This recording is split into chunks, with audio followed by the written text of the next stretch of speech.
Bienvenue à notre podcast Côté sombre. Je m'appelle Jennifer. Et je suis Colin. Je vous parle de crime. Et je fais mon possible.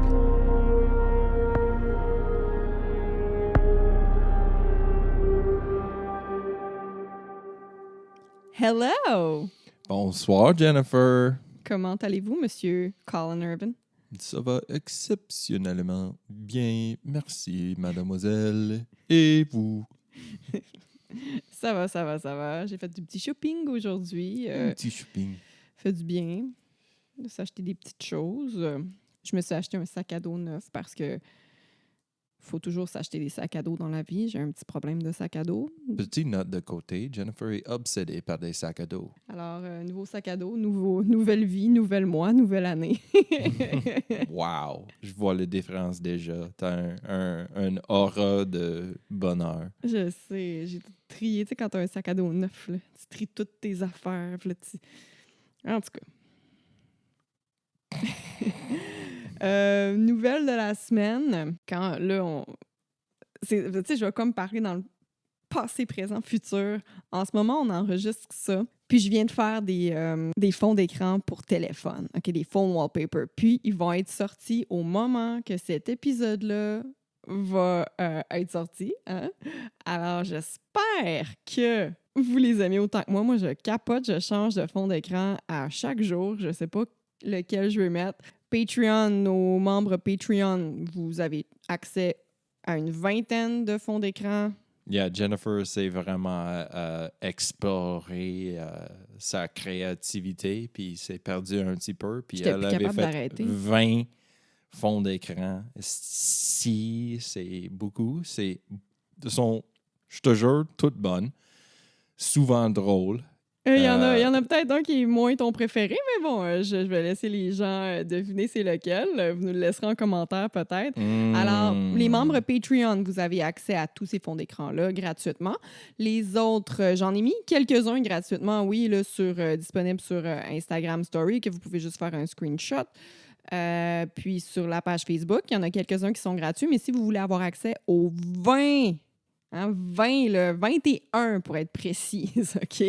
Fonds d'écran différents de True Crime sur notre site web, côtesombre.ca. Vous pouvez télécharger tous ces fonds d'écran-là pour 2 $. Je pense que c'est ça pour le nouveau de la semaine. Toi, Colin, t'avais-tu des petites choses à ajouter? Oui, j'ai commencé la pré-production sur un nouveau album. Je peux pas trop dire. Je peux juste dire que c'est un nouveau album. Un nouveau album, pas un groupe spécifique. Je vais laisser ça comme ça. Quoi d'autre? The Brains. Colin, prends une petite gorgée. Oh, Petit vin blanc, grec sec. le grec sec. Chin-chin tout le monde.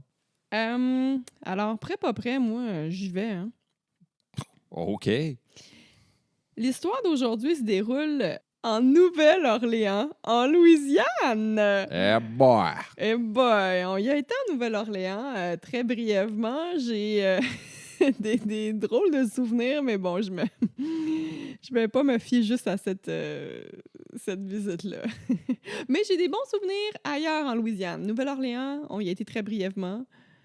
Ouais.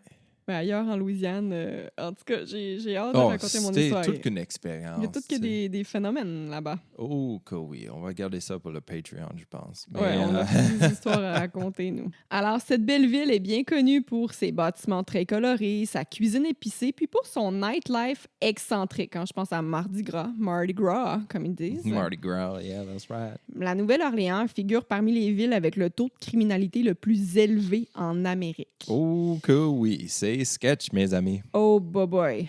Le nom. Tu te rappelles, je voulais aller prendre une marche. On est arrivé là le soir, parce que quand tu es en tournée, c'est ça qui arrive souvent. Et on conduit la journée, puis on arrive. Tu arrives le soir. Fait que là, tu sais, c'est vraiment un mini-bar là, où les gars font un show. Fait qu'on n'a pas trop de préparation à faire. Fait que je suis comme, hey, on va prendre une marche quand il est comme, t'es-tu malade, toi, avec ton sac à dos? Puis là, j'avais tout l'argent de la merch dans mon sac à dos. Il était comme, on va se faire percer dans le coin d'une ruelle. Genre. Yeah! On ne sait pas dans quel quartier on est. Fait qu'on n'est pas allé prendre de marche en Nouvelle-Orléans. Ça suffit de dire un signe qu'on n'était pas nécessairement dans le meilleur quartier. Ouais. Il y avait comment on dit, un wizard en français. Ah, c'est vrai, il y avait un sorcier, genre un magicien qui était là, qui vendait des brownies aux potes sur le trottoir. Brownies aux potes puis des champignons magiques. Puis t'as pas acheté un biscuit à ce gars-là ou de quoi de même, genre? Ouais, j'ai acheté des chocolats aux champignons magiques. C'est genre, tes sketchs aussi, là, t'as fucking acheté à ce wizard-là. Non, comme j'ai dit tantôt, j'ai un joie de vivre. J'expérimente, je mélange des choses. Quand on y arrive pas en Nouvelle-Orléans pour la première fois, il fait un show, puis c'est vraiment... Puis toutes ces Un affaires, mini-show. c'était dans un wagon. Non, il y a un Un petit wagon rouge. Il y a un petit cooler avec des roulettes. Puis Ouais. quand même un wizard, je Ouais. vends des Puis il brownies. y avait un boombox, puis des lumières de Noël là-dessus. C'était vraiment malade. Puis moi, j'ai marié le genre de gars qui achète des brownies à un wizard en Nouvelle-Orléans. Alors, bon, le nombre de meurtres, il augmente de manière inquiétante à chaque année en Nouvelle-Orléans. En 2019, on comptait 119 meurtres. Puis en 2020, 201, ce qui représente une augmentation de 83 %. Juste pour te donner une idée, à Montréal, OK? À Montréal, quand il y a genre 15 meurtres en une année, on trouve ça vraiment beaucoup. On trouve que c'est une année rough. C'est vraiment beaucoup. Fait qu'en 2019 puis 2020, il y a eu une augmentation de 83 % des meurtres, ce qui est fou. Il faut noter ici qu'il y a beaucoup de grandes villes des États-Unis qui remarquent une hausse dans les crimes violents depuis la pandémie. Par contre, la moyenne d'homicide a augmenté en général d'environ 20 %. Là, ça a augmenté de 83 %. C'est énorme. En 2012, il y a eu 193 meurtres en Nouvelle-Orléans. Mhm. Voici donc l'histoire inconcevable d'un de ces meurtres. Oh my God. En juin 2012, le torse d'une femme est retrouvé sur la plage de Bay St. Louis, au Mississippi. Wow, la torse. Oui. Juste la torse. Juste le torse. Eh! En fouillant les alentours, les policiers ont retrouvé la tête à peu près 8 km plus loin. Par contre, ils n'ont pas réussi à trouver tous les membres. Probablement puisque le ou les coupables se sont débarrassés des parties à des endroits différents. My God. Le corps y a passé à peu près 72 heures dans l'eau au moment de la découverte. Puis les tatous de la victime ont même été coupés afin de rendre l'identification du corps plus difficile. No Genre, il y a des fucking parties way. de peau qui ont été arrachées où la personne avait des tatous. No way. Mhm. Les enquêteurs ont réussi assez rapidement à identifier la victime en regardant dans les dossiers des femmes disparues du coin. Jaren Lockhart, une mère de famille de 23 ans, n'est jamais retournée à la maison après son travail. Oh no. Elle travaillait de nuit dans un club de danseuses sur nul autre que Bourbon Street. Comment tu dis? Bourbon Street. Bourbon Street. Ah, Bourbon, oui. La rue Bourbon. Comme le nom d'un whisky, c'est ça? Ouais, c'est un style de whisky. Ouais. Puis c'est une rue qui est, je dis la fameuse Bourbon Street parce que c'est une rue qui est très connue en Nouvelle-Orléans, justement, tu sais, les Mardis Gras puis tout ça, les parties, c'est là que ça se passe, là, si je me trompe pas, c'est dans le French Quarter. C'est comme Sainte-Catherine à Montréal. C'est comme là que les parades se passent, puis les festivals sont, puis nanana. C'est ça. Mais c'était une jeune mère de 23 ans. Ouais. Puis elle travaillait dans un club de danseuses. Est-ce qu'elle était une danseuse ou une Elle serveuse? était une danseuse. OK. Mm-hmm. Selon les proches de Jaren, elle était vraiment une personne attachante, elle était généreuse, drôle, douce, puis vraiment gentille. Jaren a commencé à travailler au strip club afin d'amasser de l'argent, ben, c'est triste, là, mais pour nourrir sa récente dépendance à l'héroïne. No way! Fait que- So, c'est pas pour nourrir sa bébé, c'est pour nourrir sa... Mais en fait, écoute ça. Appétit de Apparemment, héroïne. elle et son chum en consommaient quotidiennement. Par contre, Quotidiennement. ouais, c'est une grosse dépendance. Par contre, J'ai Sa roulé fille- mes yeux au bout. ouais, c'est vraiment triste, là. Puis je suis pas en train de dire que c'est correct, mais quand même, c'était une mère qui était vraiment aimante, qui faisait tout pour son bébé, sa petite fille de 3 ans. Elle gérait quand même ses affaires, ce qui est drôle à dire, là. Puis elle travaillait, Ouais, pour nourrir sa fille. Sa fille manquait de rien, sauf que elle s'est dit, ben, je vais travailler là, puis cet argent-là va servir à me droguer. Elle prenait pas... Tu comprends, sa fille manquait de rien quand même. Puis je tiens à le préciser parce que c'est important dans tout ce que j'ai lu, dans toutes les sources. Là, c'était vraiment une mère là, qui adorait sa fille au plus haut point. Là. Fait que, elle avait juste des problèmes. Ouais, c'est ça. Ouais. L'autopsie de Jaren a révélé qu'elle a été poignardée au cœur. Un seul coup fatal. D'où Jésus, direct dans le cœur. Un coup. C'est rare que c'est la première histoire que je raconte que c'est un seul coup. D'habitude, c'est tout le temps genre des coups de fusil, plein de coups de poignard, tu sais, des personnes frustrées. Yes. Mais là, c'est un coup direct dans le cœur. Puis tu sais, souvent, c'est pas des tueurs formés à faire ça. Tu sais, ils vont manquer leur shot ou... Ou des fois, c'est juste par frustration parce qu'on s'entend qu'après... Yeah. C'est pas comme bien planifié. Ils sont pas prêts à faire ça nécessairement. Non. Un coup, direct dans le cœur. Oh my God. Puis une fois décédé, ses tatouages ont été enlevés puis son corps démembré et lancé dans le golfe du Mexique. Ça me donne l'impression qu'elle était comme attachée quand elle était poignardée. Comme ça, il peut être précis, puis c'était comme un rituel ou quelque chose de satanique. Oh my God! Je suis pas en train de dire que c'est exactement ça, mais je vais en parler quand même plus tard de rituel. Ouais. Comment ça se fait que tu te connais comme ça, un rituel satanique? Oh, c'est pas mon premier épisode de Côté sombre. Maintenant, les policiers regardent les caméras de surveillance de la dernière soirée de travail de Jaren le 6 juin. C'est quand même en 2012, donc... Puis j'imagine qu'il y a plein de caméras. Ou ouais, ben dans la ville aussi. C'est soit qu'il y en a beaucoup ou c'est un club qui est so-so. Mais c'est Bourbon Street. Fait que, c'est Bourbon Street. Il y a quand même des caméras là, direct dans les rues aussi. Là. Donc, Colin, j'ai pensé à toi tout le long que j'ai écrit cette histoire-là parce que ça se passe vraiment le 6 juin. Ma fête. Ouais. Colin est né le 6 du 6 87. Ça aurait été cool. Ah, c'est que c'était chiant. Mais ma fête, le 6 juin 2006, que c'était malade. Oh, que c'était malade. Je te jure, j'ai causé des records cette journée-là. Fait que le 6 juin 2012, OK? Quand ils regardent la caméra de les enregistrements de cette soirée-là, ils peuvent apercevoir la jeune femme vers 2 heures du matin, après son chiffre, accompagnée d'un homme d'à peu près 40 ans puis d'une femme dans la fin vingtaine. On la voit quitter le club avec ces deux personnes-là. Ensuite, plus de traces d'elle. Really? Jusqu'à ce qu'elle soit retrouvée en morceaux sur le bord de la mer. Mais qui sont ces deux personnes qui l'accompagnaient? Dans l'espoir de connaître leur identité, les policiers envoient l'enregistrement de la caméra aux médias. Peu de temps après que les images aient fait la une des nouvelles, les autorités reçoivent un appel nul autre que de la mère de la femme qui accompagnait Jaren. OK. Alors, la mère a dit, c'est ma fille, son nom est Margaret Sanchez. Puis c'est là que je vais juste te montrer une photo de Margaret. La photo que je voulais te montrer avant de commencer le podcast, mais Colin a dit non. J'ai dit no spoilers, je veux une réaction légitime. Je veux attendre, alors... Puis live. Oh, OK. Je soupçonne qu'elle prend la drogue. Ah, ben oui. Ben oui. Alors, Margaret Sanchez avait 28 ans. Elle habitait à Kenner. Kenner, c'est juste à quelques kilomètres de Bourbon Street. Là, c'est juste à côté de la Nouvelle-Orléans. OK. C'est comme un suburb de Nouvelle-Orléans. Oui, mais tu peux prendre juste une rue puis tu te rends... Je pense que c'est comme, C'est comme Montréal-Laval. Ouh! Je veux pas m'avancer trop, mais tu sais, moi, parce que je regarde tout le temps Google Maps quand je fais ces recherches-là, puis j'ai vraiment l'impression que c'est genre, mettons, Montréal-Est, puis je sais pas, tu t'en vas vers Hochelaga ou vers Centre-Ville ou vers OK, NDG, ça, c'est vraiment un neighborhood.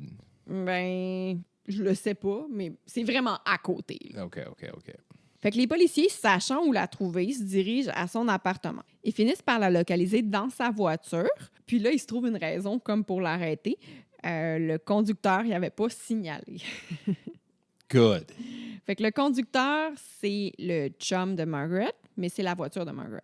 Fait que les policiers ils espéraient être en mesure justement d'identifier le copain de Margaret parce qu'ils savent pas c'est qui. Puis, ben, sachant que la fille sur les enregistrements, c'était Margaret, ben, ils se disent que ça devait être son chum, l'autre gars, parce que c'était un gars d'à peu près 40 ans. Puis là, ce gars-là, il a l'air d'avoir à peu près 40 ans. Là. Il fitait la description qui était donnée par les caméras. Yeah, 2 oiseaux avec un caillou. Je connais pas cette... 2 birds, 1 stone.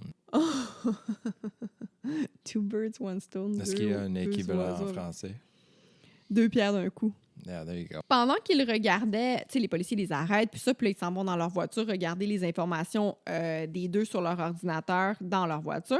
Le conducteur de la voiture, le chum de Margaret, là, il ouvre la porte, il commence à se sauver en courant. Oh, quel con. C'est suspicieux, n'est-ce pas? Yeah, de partir en... Surtout si les policiers te disent « Ouais, t'as pas mis ton clignotant. » Fait que, attends un petit peu, comme, je vais donner un ticket. Puis là, tu pars à la course. Je comprends. Bye! C'est fucking weird, là. Alors, pendant la poursuite, l'homme s'arrête brusquement puis se tourne vers les policiers en criant qu'il avait un fusil. Fait que, tu sais, quand tu fais ça, d'habitude, puis ça, je vais vraiment répéter les mots de Mike dans Sword and Scale, c'est vraiment comme si tu voulais te suicider par les policiers. Yeah. Je sais pas comment le dire, mais c'est comme si... Suicide by cop. Ben, c'est ça. Puis en français, c'est comme si tu voulais que les policiers... Tu cherchais à ce que les policiers te tirent. Parce que normalement, si tu fais quelque chose du genre, les policiers, tu sais qu'ils vont tirer, là. Yeah. Fait que... Mais bon... Et parce qu'à la fin de la journée, un policier, c'est pas un super-héros. C'est une personne comme moi ou toi. Ah, ben oui, puis ils ont des enfants, puis ils ont une vie. Ils ont des enfants ou un mari chez eux, puis si quelqu'un court vers eux avec un couteau dans les mains en train de crier des menaces... Mais c'est un des signaux qui leur donne le OK pour tirer, justement. Ouais, c'est ça. C'est comme, hey, c'est moi ou toi, fuck off. Exactement. Puis ta mère, qui est policière... Elle nous l'a dit, puis je veux dire, c'est connu comme en général aussi, mais ta mère nous l'a spécifié que quand tu tires, c'est pour tuer. C'est pas genre pour tirer la jambe pour blesser. C'est comme non, si tu as à sortir ton fusil, c'est pour tuer la personne. C'est parce que c'est le dernier ressort. Mais c'est ça, c'est pas la première chose que tu es supposé faire, sortir ton fusil du tout. Il y a plein d'étapes avant ça, mais quand il y a plein de monde qui dit « Oh, pourquoi vous avez pas tiré dans son genou ou quelque chose? » C'est parce que les policiers utilisent pas sont pas supposés d'utiliser leur gun d'une manière willy-nilly. C'est ça, au Canada, on n'a pas ce problème-là. Nos policiers sont vraiment très bien formés ici, ce qui n'est pas le cas aux États-Unis, puis ce qui fait en sorte que, ben, eux autres là-bas, écoute, ça va pas bien du tout. Là. C'est n'importe qui. Anyways, on le sait, je pense, là, avec tout ce qui est arrivé à la télé. Mais quand ils sont rendus à sortir leur fusil, c'est pour éliminer la menace. Mm-hmm. Fait que, bon, fait qu'on s'entend que le gars, en tout cas, ça, c'est pas... on lit pas le cerveau du gars puis il l'a pas dit, mais bon, fait que déjà là, tu vois qu'il y a quelque chose qui cloche, là. Mais bon, les autorités, ils sortent pas leur fusil, ils réussissent à l'arrêter, puis le gars, il avait aucune arme sur lui, puis il n'y avait pas non plus de pièce d'identité. Mm. Le couple sera amené au poste de police. OK, good. Avant de continuer mon histoire, je dois juste te parler un peu de Margaret. Fait que là, il faut juste que tu te rappelles que là, ils sont apportés au poste de police. On appuie sur pause, puis je te parle de qui est Margaret, en général. OK. Elle était plutôt rebelle, puis elle a quitté la maison dès qu'elle le pouvait. En Nouvelle-Orléans, son travail était de faire des performances dans la rue. Elle faisait des trucs de jonglerie avec des balles en feu, genre des balles attachées sur un petit bout de... Oh yeah, pin... Poi. Ouais, c'est ça. Exactement. Puis j'étais comme, what the fuck is poi? Fire spinning. Ouais, c'est ça. Mais je trouvais pas de traduction, mais bon. Ça fait qu'elle faisait ça dans la rue, puis elle amassait de l'argent ici. OK. Mais tu dis elle avait quitté la maison dès qu'elle pouvait. Ouais. Mais tu sais, il y en a qui quittent chez eux à 15 ans, il y en a qui quittent à 45. Début adulte, là, ce que j'ai lu. Elle avait était adulte, mais je me rappelle pas quel âge 18 adultes ou 22 adultes? Je me rappelle pas. OK. Mais je me rappelle pas, mais dans le contexte ici, c'est pas super important, mais c'est juste qu'elle était tannée de respecter les règles, genre, de sa maison, puis elle était comme, non, moi, je m'en vais d'ici. OK, alors je soupçonne que c'est plutôt comme 18-19. C'est dès qu'elle le pouvait, là, c'est ça. Yeah, OK. Désolée d'être pas précise comme tu aimerais que je le sois. Si, je veux une plus haute qualité de recherche dans mes podcasts. Si, câlisse. En plus, je passe tellement du temps à faire les recherches. Yeah, puis moi, hey, je fais mon possible, mais honnêtement, à côté de Jen, je fais fuck all. Mais le podcast serait pas ce qu'il est sans toi, mon amour. Donc, c'est toi qui apporte la petite touche, là, le petit ingrédient secret. Ouais. Alors, merci, Jen. Je l'apprécie. Alors, son travail, c'était de faire des performances dans la rue, mais elle était aussi barmaid. Ben, je sais pas si en 2012, elle était encore barmaid, mais je sais qu'elle a été barmaid pendant plusieurs années avant. OK? Elle consommait beaucoup de drogue, puis elle était attirée par la magie. Bingo! Ouais. Puis elle était attirée, un autre bingo ici, par la magie noire et le voodoo. Oh yeah, doux Satan. Mm-hmm. Elle avait 2 jeunes garçons dont elle n'avait pas la garde. C'est sa mère qui s'en occupait. OK, I mean, probablement une bonne idée si elle joue avec le magie noire puis les drogues fortes. Drogue forte puis le voodoo, les petites poupées. Yeah, c'est pas le fun si tu es en train de percer les yeux de la Barbie de ta fille avec des aiguilles. Les enfants n'aiment pas ça. Non, je pense pas. Margaret a rencontré son copain, qui est Alan. Lui qui est dans l'auto, là. Alan! Steve! Pendant qu'elle performait dans la rue. Ce dernier était captivé par elle, puis le couple sont devenus un couple assez rapidement, comme je dis dans plein de podcasts. Oh, la drogue! Hein? Ouais, puis quand il l'a vu, lui, il était comme love at first sight. Oh, yeah. Comme, oh, that's my girl. I love you as much as I love heroin. Avec cet accent-là, en plus, c'est fou. Les deux, là, je vais qualifier le couple comme étant des adeptes du sexe. Oh! Parce que, je vais expliquer pourquoi. C'est parce que, tu sais, dans le fond, eux autres, Salace! ils cherchaient régulièrement des personnes pour faire des trips à 3. Genre, ça faisait vraiment partie de leur vie. Le sexe était très présent. Oh! C'est comme bien des couples, mais tu sais, je veux dire... Oh, yeah! Il me semble que quand t'es juste une personne normale... OK, non, je devrais pas dire normale. La plupart des gens, me semble que s'ils font du sexe avec leur conjoint de manière régulière, puis t'as pas besoin d'en parler, tu sais, tu parles... Tu sais, je m'en vais pas voir, mettons, mon ami Nell, puis je dis pas « Hey, si, j'ai couché avec Colin. Tu comprends? Mais eux, ils parlaient régulièrement. Ils parlaient à tout le monde, à qui voulait l'entendre. T'as déjà parlé des affaires de sexe avec Nell, ça, c'est sûr. Avec Nell? Ben oui, là, OK, mauvais exemple. Mais ce que je veux dire par là, c'est que la plupart des gens... Tu sais, Nell, c'est ma meilleure amie, là. Yeah, exactly. Tu sais, je veux dire, Nell, elle connaît tout de moi, là. Fait qu'elle connaît tout de toi. Don't bullshit me, Jennifer. Mais bon, bref, mettons qu'on sort quelque part. Eux, c'était genre, ils parlaient tout le temps de leur activité sexuelle, comme si c'était juste ça qu'ils faisaient, genre, chaque jour. Il n'y avait pas d'autre chose dans la vie à part la drogue puis le sexe. Puis ils cherchaient... comme le serveur va amener leur aile de poulet, puis tu veux-tu coucher avec nous? Ils sont comme... oh, on aime ça, le sexe. T'aimes-tu ça? Oh, yeah. Ils cherchaient souvent des personnes pour faire un trip à 3. Oui. Plusieurs voisins vont dire aussi plus tard en entrevue que les deux se chicanaient vraiment souvent. Tu sais, eux autres, ils ont l'air d'un couple bien amoureux qui sont tout le temps en train de fourrer, là, mais... Ça me rappelle des souvenirs de mon ex. Oh non. T'étais tout le temps en train de fourrer ou tu chicanais tout le temps? On chicanait tout le temps, puis on était en train de faire des trips à toi, puis ça fonctionnait pas. Puis... T'es wild, man. Oh, man, j'ai vraiment avoué à beaucoup dans cet épisode-là. Ouf. C'est une thérapie aussi. Les gens qui nous écoutent, là, raconter toutes nos histoires, ça fait du bien, on dirait.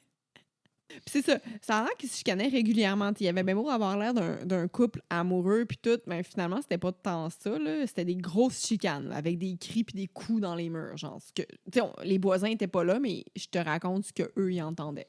OK. Puis ce qu'ils pensaient qui arrivait. Oh my God.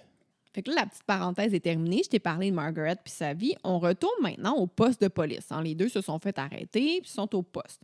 Good.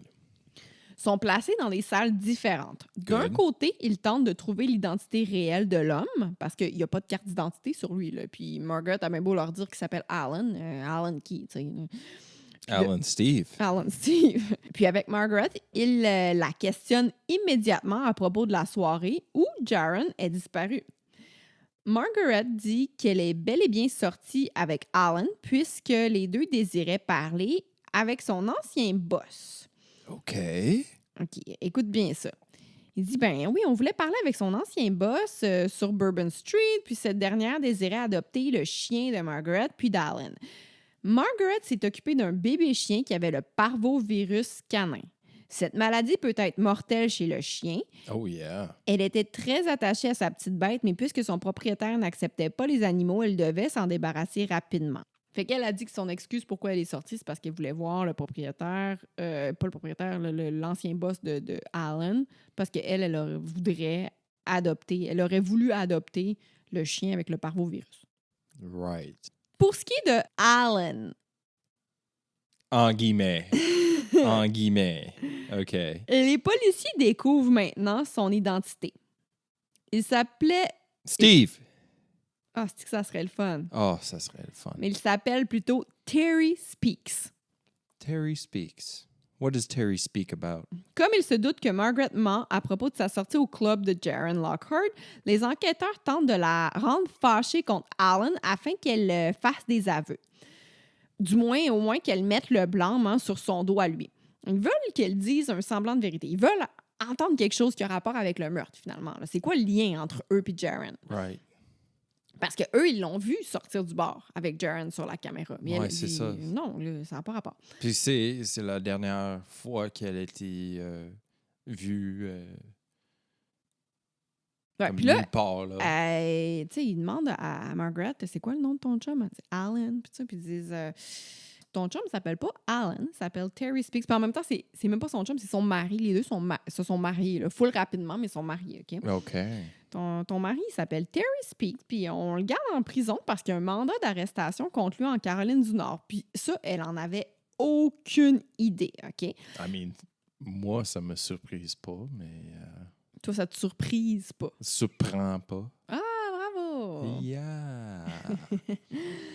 Pourquoi il y avait un mandat d'arrestation contre lui? C'est parce que c'était un délinquant sexuel qui s'était justement sauvé en Un Louisiane. délinquant Sexuel. délinquant. Il s'était justement sauvé en Louisiane afin de se refaire une vie secrète pour ne pas aller en prison. Il avait daté une mineure de 14 ans.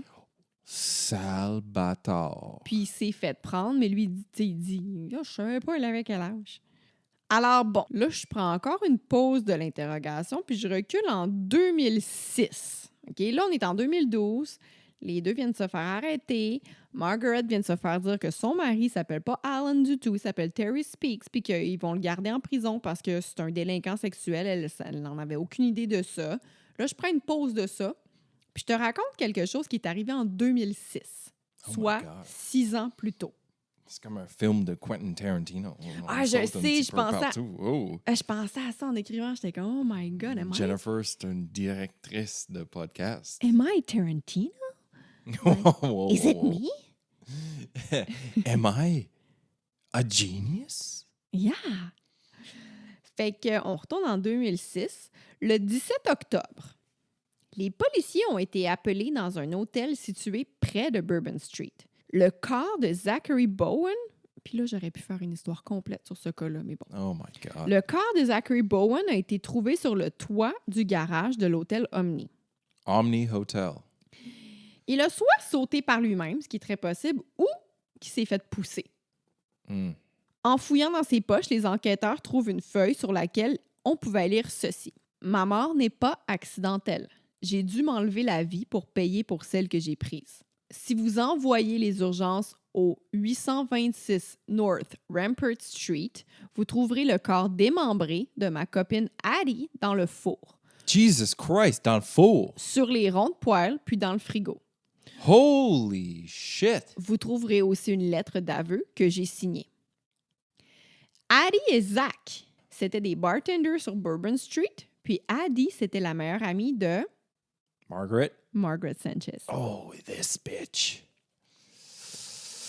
Oh! Fait que là, je veux juste dire que ça fait 2 fois qu'elle est en lien avec un corps démembré. I mean, I'm just putting this out there. les liens sont très clairs. La plupart des gens dans la vie n'ont aucun lien, jamais de leur vie, avec un corps démembré. Mais elle, Une chance. ça fait 2. On retourne en 2012 au poste de police où Margaret Sanchez se fait questionner. Les enquêteurs lui demandent ce qu'elle et Terry ont fait avec Jaren. Parce que là, ils leur disent « Hey, on t'a vu sur les caméras, vous êtes partis avec, qu'est-ce que vous avez fait avec Jaren? » Puis c'est pas la première fois que tu étais relié à un corps démembré. Attends, ils savent pas encore. Ça, ils savent pas du Ok, tout. Ils n'en ok. ont aucune espèce d'idée. Là. Je fais juste te dire ça. Lancer des petits potins ici et là. C'est ça. Margaret a dit « I don't know, I don't remember. » T'es meilleur pour Je m'en souviens pas. Mais t'es meilleur en anglais avec un accent du Sud. Oh. I don't know. I don't remember. Oh, perfect. I love it.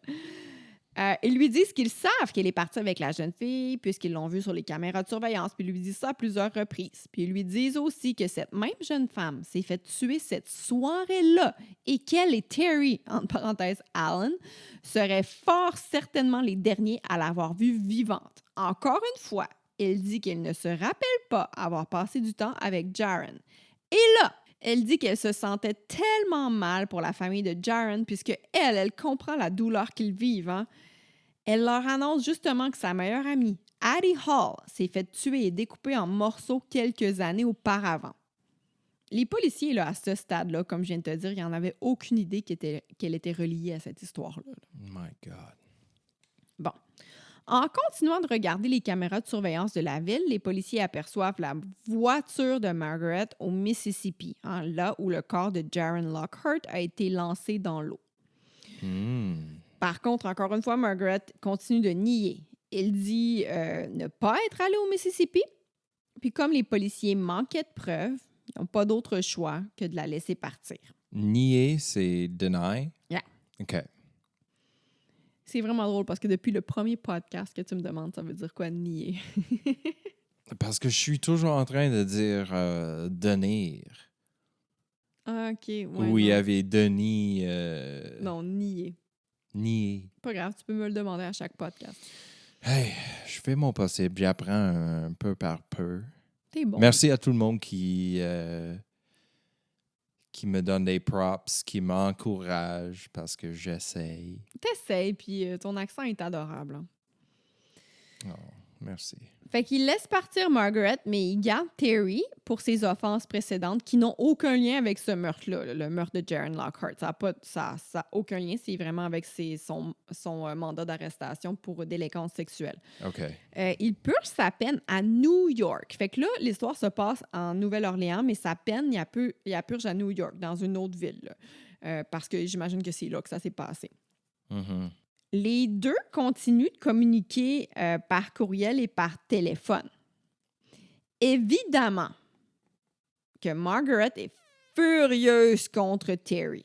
Hell yeah, parce qu'elle vient de savoir que c'est une pédophile.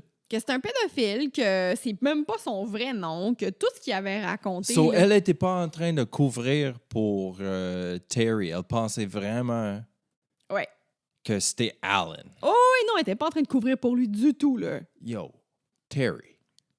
Douchebag de la semaine. De la semaine. Les deux décident de maintenir une relation à distance parce que là, elle s'est calmée, elle est plus fâchée. Les deux, ils se parlent vraiment souvent au téléphone, puis des conversations téléphoniques, je vais t'en faire écouter. Par contre, Terry a peur que Margaret se trouve un autre amoureux puis qu'elle le laisse. Il dit à Margaret, « Je pense que tu restes avec moi, juste pour ne pas que je parle des choses que nous avons expérimentées ensemble. » Oh my God. Lors de notre appel, Margaret tente de laisser Terry, puis elle lui dit qu'elle veut partir à Las Vegas. Terry lui dit alors, « Je pensais que ce que nous avions fait ensemble était une preuve qu'on pouvait se faire confiance et qu'on allait rester ensemble pour toujours. » Oh my God. Les gens qui vivent avec ce que l'on a fait ne partent pas de chacun de leur côté par la suite. Ouh, salace. Les deux, après cette chicane-là, les deux se réconcilient quand même. Puis pendant un autre appel, Margaret tente de laisser Terry, puis elle lui dit qu'elle veut partir à Las Vegas avec un autre homme. Oh, salace. Terry lui dit alors, je pensais que ce que nous avions fait ensemble était une preuve qu'on pouvait se faire confiance et qu'on allait rester ensemble pour toujours. Ceux qui avons fait ensemble. Les gens qui vivent avec ce que l'on a fait ne partent pas chacun de leur côté par la suite. Mm-hmm. Les deux se réconcilient quand même, là. Mais tu sais, Terry n'est pas content que Margaret couche avec d'autres hommes pendant qu'il est en prison. Mais bon, elle le rassure en lui disant qu'elle n'avait pas fait de sexe depuis une éternité. 2 semaines. Terry répond alors qu'il n'avait pas eu de relation sexuelle depuis environ le 6 juin. Hey, ma fête! Oui, puis la date à laquelle Jaren Lockhart est décédé. No. Cette relation à distance entre Margaret et Terry va durer plus d'1 an. Naturellement, les policiers ont écouté leur conversation téléphonique, hein? Oh, yeah. Mais ils n'ont pas encore réussi à entendre de confession. Mais quand même, ce qu'ils disent, c'est là, les gens qui vivent avec ce que l'on a fait, ce que l'on a fait. Tu sais, qu'est-ce tout est là, fait? sauf le mot-clé. C'est ça, tu sais. C'est facile d'en déduire, mais tu peux pas aller en cours avec des déductions. Là. Non. Les policiers décident de se rendre à New York, questionner Terry en face à face dans l'espoir que Terry dénonce Margaret. Tu te rappelles, ils ont essayé en premier, au début là, de mettre Margaret là, comme contre Terry. Yeah. Là, ils veulent faire le contraire. C'est classique. C'est ça. Ils lui disent qu'ils savaient là, qu'il est sorti au bar où Jaren travaillait ce soir-là, puis qu'ils savent qu'il La barre danseuse. Le bar de danseuse, okay. Oui. Puis qu'ils savent aussi qu'il a conduit au Mississippi avec Margaret pour se débarrasser du corps. Oh, Jesus! Ils ont réussi à trouver du sable dans la voiture qu'ils ont analysée, dans la voiture de Margaret. Puis ce sable-là, ça a été prouvé que... ça venait de la même plage, là, où le corps a été découvert. Retrouvé, pas loin d'où le corps a été trouvé. Ils ont aussi trouvé des vidéos de la voiture de Margaret au Mississippi. Hein, il y avait des CCTV, là, des caméras de surveillance dans la ville. Puis ils pouvaient voir d'essence, traverser le pont directement. Là. Mm-hmm. Le pont de la Nouvelle-Orléans, de la Louisiane jusqu'au Mississippi. C'est big, c'est nice. Oui, mais là, Terry il opte pour la même tactique que Margaret. Dire qu'il a oublié tout ce qu'il avait fait ce soir-là. Terry il dit qu'il sait, dans le fond de son cœur, qu'il n'a pas commis un tel crime. Les policiers le remettent à sa place. Ça, j'ai vraiment ri parce que, tu sais, c'est une entrevue. Là, je suis en train de vous lire une entrevue que j'écoutais. Là. Les policiers les remettent à sa place en lui disant que toutes les preuves les mènent vers eux puis qu'il devrait arrêter d'essayer de se faire passer pour une bonne personne puisque, de toute manière, hein, il est en prison pour un crime de type sexuel. Fait qu'ils sont comme en train de dire, fait que c'est quoi, là? T'es en train de me dire que t'es tellement un bon gars que c'est impossible que t'aies fait ça. Hey, t'as couché qu'une fille de 14 ans. Yeah. You're a pedo-rapist. Fait que là, comme les policiers n'arrivent toujours pas à obtenir plus de preuves ou plus d'aveux, ils doivent le laisser retourner en prison. Ils font comme, bon, ben, on n'a pas réussi. Fait que là, Terry retourne en prison, puis les policiers retournent en Nouvelle-Orléans. Tout de suite après, Terry saute sur le téléphone puis il appelle Margaret pour lui donner les détails de cet interrogatoire-là qu'il vient d'avoir. Oh, son of a bitch! Fait que, tu sais, il y a quelque chose de louche ici, là. Pourquoi leurs rappels sont pas bloqués dans des circonstances comme ça? Tu es en train d'entreviewer une puis l'autre. Pourquoi ils ont l'option de se communiquer pendant qu'ils sont dans prison? Ben, je vais te dire ce que moi je pense. Premièrement, Margaret n'est pas en prison. Mais s'ils sont impliqués dans le même crime, hey, come on. Mais attends un petit peu. Premièrement, je pense que ça joue en leur faveur en ce moment parce qu'ils écoutent les appels puis ils espèrent avoir un... Parce que là, Terry est en... oublié ça. Okay, Terry est en prison, OK? Pas pour le meurtre de Jaren Lockhart. Il est en prison pour quelque chose d'autre.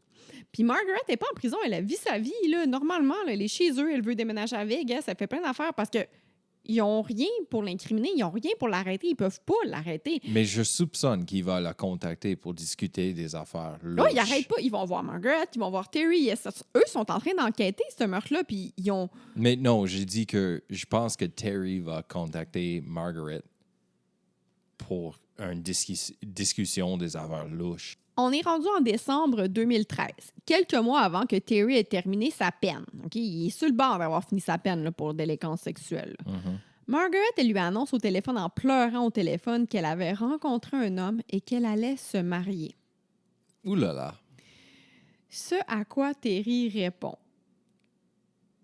Je sais pas si je vais te le quoter ou si je vais te le faire écouter.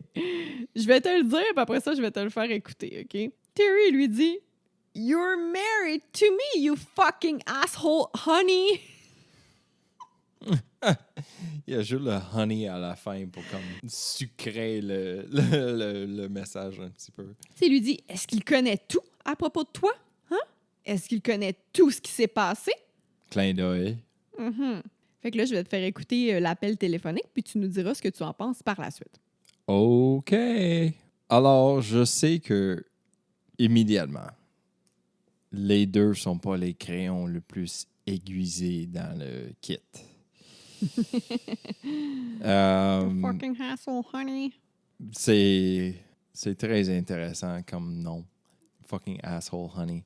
Mais yeah, c'est clair que Terry Allen, n'importe qui, il est en train de dire sans dire comme « Hey, est-ce que ton nouvel chum, il sait tout de ton passé? » Puis il est insistant, là. Est-ce qu'il sait tout à propos de toi? Ouais. Est-ce qu'il sait tout ce qu'on a fait?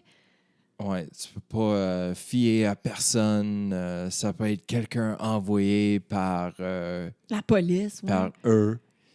Il dit pas la police, il dit comme eux, C'est ça them. peut être quelqu'un que eux envoient. Mhm, Ouais, c'est ça. mhm. Fait que tu sais, c'est comme, il y a quelque chose de suspect. Qu'est-ce que tu caches, là? Ouais. Mais encore une fois, t'en déduis ça, mais c'est pas assez. Les policiers ont besoin d'entendre les mots, tu sais. That's it. Fait que là, les deux, ils ont finalement arrêté de se parler pendant plusieurs semaines. Terry appelait souvent Margaret, puis elle répondait plus au téléphone. Tant mieux. Mais lui, il s'est dit que, bon, elle vivait probablement sa vie avec son nouveau mari, mais c'était pas le cas. Non. La raison pour laquelle elle ne répondait plus au téléphone, c'est parce que les policiers l'avaient finalement arrêtée pour meurtre au second degré. Hell yeah. Let's go. Bad boys! Ils ont fini aussi par arrêter Terry pour les mêmes charges, même s'il était déjà en prison. Là. Yeah, I mean, good.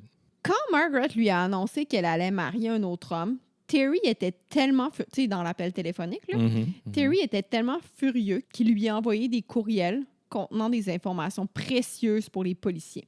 Il lui a écrit ceci. « J'ai tout fait pour que tu ne sois pas arrêté. Mais maintenant, je suis prêt à tout dire. Ouh. Tu vas te faire prendre.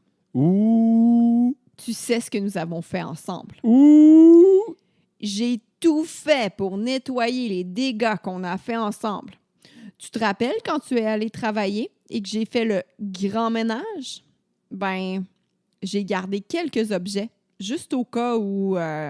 tu te rappelles, hein, les bottes? Oh my God. Tu te rappelles les bottes et les petites culottes Oh my God. avec vos 2 traces d'ADN dedans? Ouh. En anglais, il a dit « with your two juice ». Your two juices. Ouais. Ugh. T'en as assez? Tu veux que j'arrête? Tu n'as qu'à rester avec moi puis à être ma femme. Sinon, je vais tout dire aux policiers. Oh my God. Tu as jusqu'à lundi pour me dire que tu ne marieras pas cet homme. Oh, c'est blackmail au bout. Margaret lui répond qu'elle ne savait pas de quoi il parlait, puis dit qu'il serait préférable d'arrêter de lui parler. Terry lui dit alors « On est des suspects pour un meurtre et on va l'être pour toujours. Tout ce qui m'arrive va donc t'arriver aussi. Je pense que tu as oublié ça. Je crois que tu penses que nous sommes 2 individus qui peuvent aller chacun de leur côté, mais non. » Tu sais, là, Margaret, elle avait dit qu'elle avait un chien qui avait le parvovirus. Parvovirus. Mais au téléphone, elle dit à Terry ça, là. Dealer avec ce parvo était la chose la plus difficile qu'un couple ait pu vivre. Parvo était l'expérience la plus intense qu'on ait surmontée dans notre relation. On a travaillé ensemble pour se débarrasser de ce parvo. On comprend ici qu'il parle en code, là. Oh, shit. Tu sais, parvo, c'est pas... Il n'y en avait pas de chien, finalement. Son of a bitch. Moi, je pensais vraiment qu'il était en train de dire que... Oh my God! Fait que bref, toutes ces conversations téléphoniques-là, puis tous ces courriels-là, là, ça a été assez pour que les jurys les trouvent coupables. Holy shit. Hell yeah. Terry a été accusé de meurtre au premier degré, puis a reçu une sentence à vie sans possibilité de libération conditionnelle. Piu, piu, piu, piu. Margaret, de son côté, elle a décidé de plaider coupable en échange d'une sentence réduite. Ah. Elle a été reconnue coupable d'homicide involontaire, manslaughter, puis elle va passer 40 ans en prison. Wow. Elle a reconnu avoir aidé Terry à tuer Jaren et d'avoir jeté les parties de son corps dans le golfe du Mexique. Oh my God. Maintenant, pourquoi? Pourquoi ils l'ont tué? Yeah. Voici les différentes théories. Oh no. So, ils n'ont jamais comme avoué la raison exacte pour le... Son of a bitch. Non. Mais en tout cas, je te dis les deux théories. OK? OK. Premièrement, comme Margaret était une adepte du vaudou puis de la magie noire, ça serait possible que le meurtre de Jaren aurait été un sacrifice en lien avec le Venus Transition. Right. OK, parce qu'elle était poignardée direct dans le cœur. Une fois. Comme exact. Mm-hmm. Puis le Venus Transition, ça arrive à peu près tous les 240 ans. Fait que, tu sais, ça se peut que tu vives puis que tu sois pas témoin de ça. On peut y voir la planète Vénus pendant quelques heures à partir de la Terre. Puis la dernière Venus Transition a eu lieu le 6 juin 2012. Oh, tabarnak. Puis les deux, mais ils parlent aussi de ce phénomène dans leur appel téléphonique à un moment donné. OK. On les entend parler du Venus Transition. All right. Une solide théorie. All right. Il y a une autre théorie qui serait que les deux planifiaient d'avoir un trip à trois, comme ils le faisaient souvent, puis que pendant l'acte, Margaret aurait été jalouse, puis elle aurait tué Jaren. C'est cette théorie-là qui est le plus vraisemblable parce que Sword and Scale, le podcast, okay, a fait une entrevue avec une femme dans la même prison que Margaret, puis elle a dit, que c'est ça que Margaret aurait dit qui est arrivé. Margaret lui aurait dit, on a voulu faire un trip à trois, ça a mal tourné, puis... Yeah, mais... Genre, elle aurait été jalouse. T'sais, elle aurait fait un trip à trois, probablement qu'elle aurait été jalouse, qu'elle aurait pas aimé ça, voir Terry avec l'autre fille, puis elle l'aurait tué. C'est pas la première fois qu'ils ont fait ça. Ouais. Mais je sais pas, là, mais Jaren était fucking belle. Là. Elle était vraiment belle, la fille. Si c'était vraiment comme ça, c'était comme un fit de jalousie, il y aurait dû avoir des blessures de défense. Comme tu sais, elle va être coupée sous les bras parce qu'elle est en train de se défendre contre la couteau. Non, sauf si elle était comme complètement knockée out sur la drogue, mais... Et tout est plus pour la théorie du Venus Transition. Satan! 666! Mais tu sais, pour les policiers, là, ils veulent vraiment prouver que justement c'était le Venus Transition parce que pour eux, ça fait en sorte que c'est prémédité ou pas. Si, mettons, c'était pour le Venus Transition, ça veut dire que c'était prémédité puis qu'ils ont cherché leur victime puis que c'était voulu, tandis que si c'est juste comme jaloux sur le coup et elle tue, mais là, c'est manslaughter, c'est plus genre un meurtre prémédité. L'autre de Sword and Scale, il a tenté d'interviewer justement Margaret et Terry. Il les a appelés en prison directement, mais les deux ont refusé l'entrevue. Oh. Mais Margaret, elle lui a dit qu'elle n'avait plus de contact avec Terry parce qu'ils ne sont pas dans la même prison. Bien, évidemment, c'est un gars et une fille, mais aussi sont comme dans deux villes différentes. Mais Terry, de son côté, il appelle encore Margaret sa femme. Really? Pour ce qui est de sa meilleure amie, Addie Hall. Mm-hmm. Tu sais, je t'ai parlé de sa meilleure amie qui a été découpée en morceaux aussi. Là. Yeah. Tout porte à croire que ce serait un meurtre suivi d'un suicide. OK? Puis les policiers, là, quand ils ont découvert que... Parce qu'il y a eu un documentaire qui a été fait à propos de Addie Hall puis de son chum qui s'est suicidé puis qui l'aurait découpé en morceaux. Puis Margaret, là, c'est une des personnes qui fait partie de ce documentaire-là puis qui parle, puis qui dit... Encore, elle dit, ah, mon Dieu, ça doit être terrible, là. Je peux pas croire que c'est arrivé. Non, puis elle dit aussi, à un moment donné, la personne lui pose des questions du genre comment tu penses que la personne qui qui a tué ton ami s'est senti, puis elle répond quelque chose du genre hey, quand tu tues quelqu'un, je sais pas, là, la première chose qui doit te passer en tête, c'est où je vais cacher le cadavre. C'était ça mon histoire d'aujourd'hui. Oh my God, Jennifer. Il y avait des twists. Débile, On hein? passait dans le temps comme un film de Tarantino. Je sais. Je vais te dire mes sources. Évidemment, Sword and Scale, le podcast, c'est l'épisode 229. True Crime Daily, une vidéo sur YouTube. WGNO.com, c'est un site de nouvelles. NeighborhoodScout.com, c'est le site que j'utilise presque tout le temps pour voir c'est quoi le taux de crime dans la ville en question. www.nola.com. Medium.com. Medium.com, il y a tout le temps plein d'histoires de true crime là-dessus. Puis historicmysteries.com. N'oubliez pas de souscrire à nos réseaux sociaux, soit Instagram, Côté Son Podcast, TikTok, Côté Son Podcast, Facebook. Côté Son Podcast. You got it. Et puis notre site web qui est finalement en ligne, côtésonpodcast.ca. Bye bye! Bonsoir, bonne journée, Bonne nuit. à la prochaine. Toodaloo. Ta-ta.